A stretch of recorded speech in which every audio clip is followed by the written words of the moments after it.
Bakit si Julius na nagbibigay ng flyers sa labas? Kawawa naman si Julius, oh.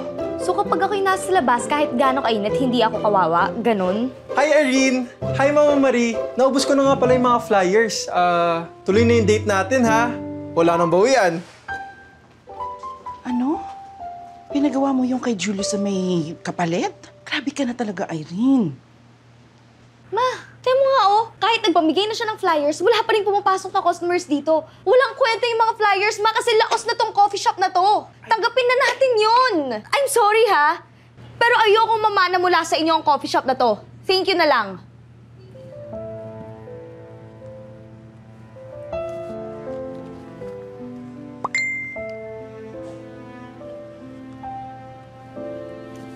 Hi, Marie.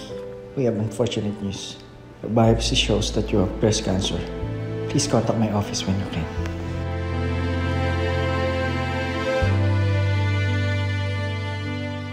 Di ko naman kasi sinasadyang masigawan si Mama. Eh, ang kaso, hindi niya rin maintindihan na ayoko nitong laos na coffee shop na to. Hindi ito yung buhay na gusto ko. Bakit ba ang hirap mo understand nun? Irene, Yes? Sino mo sila? ako si Irene. Ako ang future self mo. Okay lang po ba kayo? Nababaliw na po ba kayo? Ano pong pinagsasabi niyo?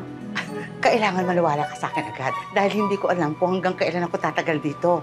Ako nga ang future mo. Nanggaling ako sa 2080. 73 years old na tayo. Lola? Nababaliw na po kayo? Maniwala Huwag po nga kayo sa akin. lalapit! Maniwala ka sa akin, ha? Nandito ako para itama ang mga magiging mali mo sa buhay. Opo. Huwag din po kayo lalapit kasi tatawag po talaga ako ng polis. Maniwala ka nga sa akin, sabi ko sa iyo eh. Nababaliw na po kayo? Opo. Hindi ako nababaliw. Nababaliw na po kayo? Ako ang future mo, ha? Nandito. Huwag po kayo lalapit! Itama yung mali mo. Wag po. Maniwala ka sa akin. Oh my gosh, paano na to? Nakapatay na ata ako. Paano na yung mga pangarap ko? Lahat ng yan matutupad. Huwag kang paligera dyan, ha? Hindi ka patay.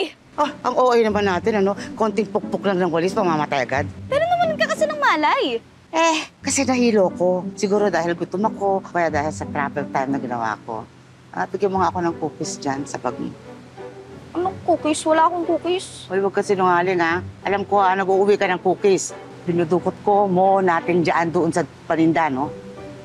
Paano mo alam? Kasi nga, ikaw ako. Papanindigan mo talaga yan eh, no? Oy, meron kang tattoo dyan sa braso mo. Oh. Bawal yan. Lagot ka kay mama. Paano mo nala... Pwedeng coincidence. Pwede, pero hindi pwedeng coincidence yung chubby ng chicks natin. Kasi mali ang tubo ng mga wisdom teeth natin sa dulo. Pero wait nga lang, anong ginagawa ng future bee dito? Hindi ko din alam. Akala ko babalik ako sa pagkabata. Ay, hindi ko din alam na makikita pala tayo bilang magkaibang tao. O sige, ganito. Sa future ba, may mga lumilipad ng kotse? Tapos yung mga computers ba, kaya na nilang gumawa ng sarili nilang nobela? Ang alam ko, itong 2025 meron na yan. AI, remember? Sa bagay, oo nga. Ay, ito. Natupad ba yung mga pangarap natin? Naging strong, independent woman ba tayo? Lawyer? Tapos, ano pa ba? Teka, isa-isa lang. Una, hindi na masyadong glorified ang mga independent sa 2080. Obsolete na yan. Co-dependence at mutual understanding na lang ang patok. Wala nang namumuhay para sa sarili niya. At yes, international lawyer na tayo. Yes! So, ibig sabihin tama yung mga ginagawa ko ngayon. Ay, ito. Itong coffee shop ba, mako-convert ko into milk tea shop? Oo nga pala, may ganun kang dream, ano? Hindi. Dahil non-existent na ang sugar sa 2080. It causes degenerative diseases. At saka, wala na rin milk tea. Ganon? Yan ang ginagawa mo dito. Kasi, meron akong dapat i-correct sa buhay ko. Mo, buhay natin.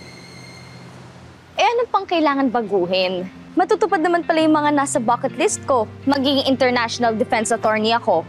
Makakapunta ako sa 150 nations. And magkakaroon din ng net worth ng $45 billion. So, para saan pa?